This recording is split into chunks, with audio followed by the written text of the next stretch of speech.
যোৰহাটত অদ্ভুত বেশভূষাৰে ভিক্ষাৰীক লৈ চাঞ্চল্য বান্দৰৰ পোছাক পৰিধান কৰি বহুৱালীৰে চান্দা সংগ্ৰহ বহিৰাজ্যৰ দলটোৰ যোৰহাট নগৰৰ মাজমজিয়াত ব্যৱসায়িক প্ৰতিষ্ঠানত বান্দৰৰ দৰে বহুৱালী কৰি ধন সংগ্ৰহ দুই বহুৱাৰ 100 টকাৰ তলত চান্দা নলয় বান্দৰৰূপী বহুৱাদয় এনেদৰে দোকানে দোকানে বান্দৰৰ দৰে মাতমাতি বহুৱালী কৰি হাজাৰ হাজাৰ টকা চান্দা তোলা বহুৱাক লৈ সৃষ্টি হৈছে প্ৰতিক্ৰিয়া বহিৰাজ্যৰ পৰা আহি এনেদৰে ধন সংগ্ৰহ কৰা চক্ৰৰ বিৰুদ্ধে আৰক্ষিক ব্যৱস্থা গ্ৰহণৰ দাবী স্থানীয় ৰাইজৰ भैया फिर कल दूसरा रूप करेगा क्या रूप लेंगे? जिन जिन बनेगा जिन आजो दीदी अभी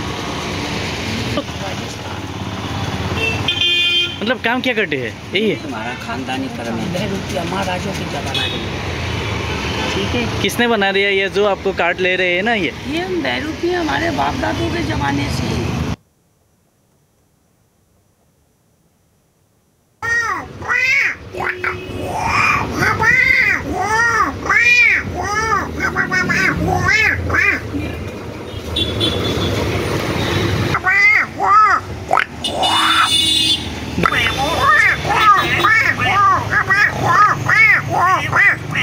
बस अब हमारे काम करना